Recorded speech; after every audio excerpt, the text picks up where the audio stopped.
Hello and welcome everybody to Halo RV. Coming in today on trade is a absolutely gorgeous, and not just built, but like crafted Renegade Villagio. It's got a sofa slide, a rear bed slide, propane generator, solar package, hardwood all the way through and through. Sprinter chassis, which is very spacious for people like me, maintains full travel accessibility, which I did not expect on a rear bed slide model like this. It is beautiful. It is in that kind of real premium class of things. This is managed by, it's called Rev Group. They're the same people that actually acquired Lance. They basically only specialize in some very well-crafted, high-class stuff. But what I love about it is that they're very good at making high-class, but small. Not everybody's looking for a 45-foot diesel pusher. And I tell you, if I was just gonna hop into something with my wife and like zip to Florida, this is the kind of thing I'd want to be in myself.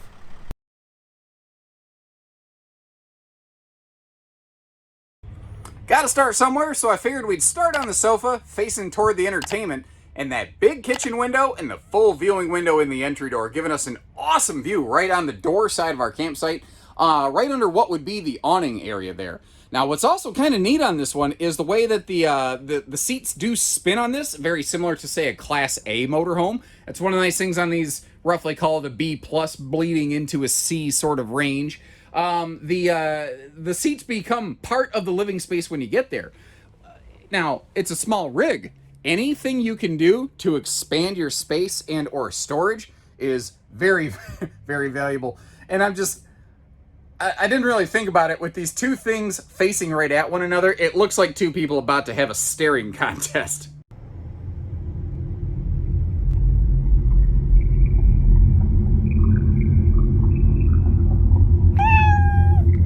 So, staring contests aside, obviously those can pivot around. You can slide them forward or back to give yourself, like, you don't eat up a lot of floor space. Like, if you're sitting in those chairs and somebody walks in the door, they're not tripping over your feet. And the cabinetry. You're going to hear me just gush over the construction of this RV. It's just everything, every material, every corner of this thing has crafted superiority. Look at the thickness of just the doors, these plywood doors. That is the same, you'll find the same like hardwood cabinetry all the way around. This thing is built to get banged around and laugh at you and keep on coming. It's just, it's incredible. The overall craftsmanship of everything that I'm seeing here. All of the, the various little bits of hardware, the hidden hinges, the kind of Euro curves on a bunch of the cabinetry. While a lot of that is fairly common in this class, I'm telling you, when you see this in person, on paper, this RV doesn't seem like it's built much different than anything else. When you see it in person, you get it. And I didn't want to miss this little pocket, because squirreled away up here is the 30 amp charge controller for our GoPower solar package that you have on this. So we've got power coming in from the sun right now. We've got 14 available volts there for all of our house kind of stuff, which is more than enough. Now you see down here in the floor, you've got your little mounts if you want to get various little table options. You could turn this into a little bit of a Dinofa over here. The little throw pillows stuffed over there on the side. Now that is a tiny baby slide, but anything that adds a little bit more extra space inside this little RV is welcome. Now, when I'm not talking, which is rare, admittedly, it has a soft touch ceiling liner up here that is doing an amazing job of some pretty significant noise dampening. You see that quieter Coleman Mach AC unit up there. Above the, where the convection microwave is located, you see one of those larger vent fans. You'll see another one of those in the bathroom space. And I tell you what, it's compact, but they nailed this kitchen. You got that beautiful solid surface countertop right there. And if I start opening everything up, that turns into a big basin sink. That flush mount stovetop flips out of the way. And then even up here behind the television, you see a little chunk of bonus space. But pivoting over into the hallway, this has one of the things I love, a slide-out pantry. And that refrigerator right there is a 3-way fridge. It is 12 volt, 110, and it is propane. Additionally, above that, I kind of mentioned it earlier, but that is a convection microwave oven. Since this doesn't have a traditional oven, it still gives you some method of baking. But when you put it away, it's just so complete, so solid. And again, it's simple. I would almost argue it's a little flat. You know, I think they could have done a little more character, but I like how it is just very calm, very mature, very understated. And that TV, by the way, when it opens, it can actually pivot to kind of, you know, face over here. So if you are looking to use those more like recliners, it can kind of serve that function too. Working our way around here, you know what, we'll come back to the bathroom. Hopefully I don't forget. It'll just be an easier angle with the door there. I'll tell you what, I was very happy with all of the floor space in this bedroom. You can actually stand up and get dressed in here. And coincidentally enough, that means that you're standing right between your two hanging closets, which is just a, you know, logically perfect place for those things. There's another one right behind us that we'll see in just a moment. I haven't really demonstrated this previously, but all the windows are have these nice blackout kind of shades. And with the valances and lambrequins, if you want straight 100% privacy here, you've got it. Now, in case you're curious, a couple spots in the RV, you're going to see some things like this on the inside. That is basically like where stuff like the awning is mounted outdoors. Just kind of one of the ways that that armless style of awning that this is utilizing needs to be mounted. The bed here is surprisingly easy to walk around. A lot of times when I see these rear bed slides, you are crawling into it pretty severely. Don't get me wrong. You've got your step over here above some storage. You're still doing a little crawling into it. All of the outlets, by the way, they're all combo outlets where the household and USBs. I like those, that side stand right there. Is that wide enough for a traveler's CPAP? Man, it's close. I think if you put some kind of little bungee strap or maybe something attached to the wall with a couple little command hooks, it would be just enough that you could keep a thinner profile traveler's CPAP machine in place there. And obviously more than enough for like a phone charger. Actually, what I do is I think I just put a wireless phone charge pad up there. I might even run it inside that little side pocket, have my phone right there whenever I need it. Just to give you an idea, this is surprisingly deep up here. Like way deeper than I would have thought it was going to be. Try to get the camera in there to show you some three-dimensionality. Does that make any sense? I don't know if it does or not, but that's what we're going with. And again, that other closet right behind us there, what you didn't see already is that it has a TV DVD combo unit built right into it. And it angles downward dog a little bit, so you don't have yourself a neck wrecker at the end of the night. So I thought I'd actually begin our travel road mode portion of this video actually in the travel and road mode position. And I'm telling you, if you've never done it, you need to take a motorhome on a test drive sometime, just because the view, the function, the visibility in one of these things, especially in these, both the Ford Transit and these Mercedes chassis, it's just absolutely awesome. If I was going to be in some kind of motorhome, I would probably personally be in something either in the Sprinter chassis, or Mercedes, as it were, same thing, or the Ford Transit chassis, because it's one of the most comfortable things for a guy my size to drive. I'm a big dude. I got my pasty white chicken legs sticking out of my shorts over here. The sun's glaring off them is probably blinding you like it would my forehead right now. But this is a comfortable driving position for me. I can cruise. I can cruise right here, set the cruise control, and just roll along all day. But here's one of the things I like about these. There's like another 6 inches back here. And when I fully slide this all the way back, I mean, it's not comfortable. This is one of the only styles of motorhome that actually gives me enough legroom for a bigger person like me to not feel super cramped in here. Like, I have to stretch to hit that accelerator unless I slide it back forward a little bit, which that's not normal for a bigger person like me. Now, here's the view from the driver's seat area. And like I said, the view and the visibility is absolutely fantastic, especially, you know, maybe I'm biased here at Hardwood RV where you get to see all of our beautiful grounds. Lacking in RV inventory right now due to a whole bunch of inventory supply shortage, but hey, neither here nor there.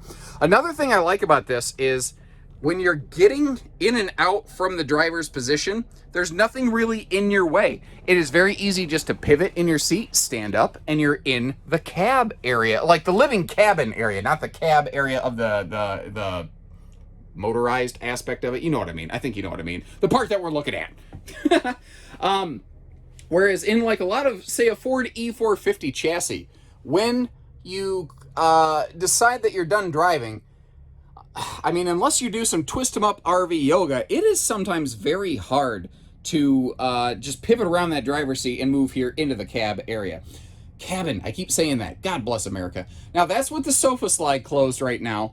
And I was actually very pleasantly surprised with the fact you don't lose the bed in transit on this one. Almost every time you're in a smaller coach like this, when the rear bed slide is retracted, the mattress has to fold. I actually started pulling the bedding off of the mattress, which is why you see part of the mattress exposed suddenly. I was expecting to see it fold. I thought I was going to have to flip the mattress up and that I would lose the bed in transit. And I was preparing to explain that to everybody. And don't get me wrong, you might be kind of crawling into this bed, but you can still use it for an overnight travel stop. Now, I think when the bed's in a rear slide like this, it's not as big of a deal because you can easily deploy a rear wall bed slide at a travel stop because you're not protruding out from your parking space. But if you don't want to deal with it, man, you don't even have to do that in here. This is easy. That paint package is looking absolutely beautiful on this thing. One of the other things I like is how they go with basically almost like an armless style awning.